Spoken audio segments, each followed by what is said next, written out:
India China की army के बीच हुई झड़प से इंडिया की 20 तथा चाइना की 43 कैजुअल्टी होने की खबर है। ये 1962 से पहली बार हुआ है कि गालवन वैली में दोनों देशों की सेनाओं का आमना सामना हुआ हो। हिस्ट्री 1865 में ब्रिटिश इंडियन गवर्नमेंट के मेजर जनरल जॉन आर्डग ने विलियम जॉनसन के सर्वे के आधार पर एक बाउंड्री लाइन का निर्माण किया, जिसको जॉनसन लाइन कहते हैं। इसके अकॉर्डिंग अक्साई चीन कश्मीर का पार्ट था। इसके बाद 1862 में ब्रिटिश इंडियन गवर्नमेंट का एनवॉय चाइना में जाता है। वहां वो मैकडोनल्ड लाइन का प्रस्ताव रखता है, जिसमें अक्साई चीन का आधा भाग चाइना तथा कश्मीर को बिलोंग करता है। इस प्रस्ताव पर चाइनीज गवर्नमेंट कोई रिस्पॉन्स नहीं देती है। इससे ब्रिटिश गवर्नमेंट जॉनसन लाइन को इंडिया की बाउंड्री मान लेती है। इसके अकॉर्डिंग अक्साई चीन पूरा इंडिया का पार्ट है। अब सवाल ये उठता है कि अक्साई चीन चाइना के लिए इंपॉर्टेंट क्यों है। 1955 में चीन तिब्बत पर आक्रमण कर देता है। अक्साई चीन जिनजियांग और तिब्बत के बीच में स्थित है, तो तिब्बत तक कनेक्टिविटी बनाने में अक्साई चीन स्ट्रेटेजिक रूप से इंपॉर्टेंट है। Why Galwan valley important for India? Galwan valley Ladakh region का सबसे ऊंचा स्ट्रेटेजिक पॉइंट है। पीओके इससे कुछ ही दूरी पर स्थित है। यहाँ से चीन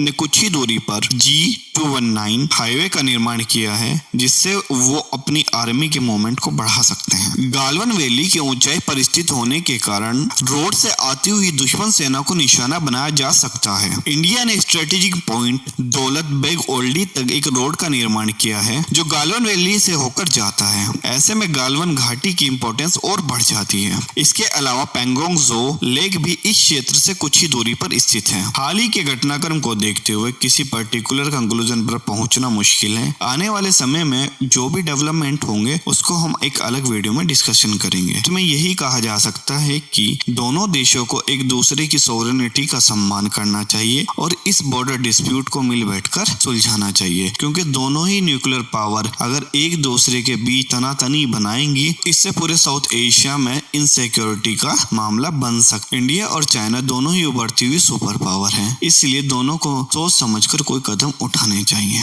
थैंक यू।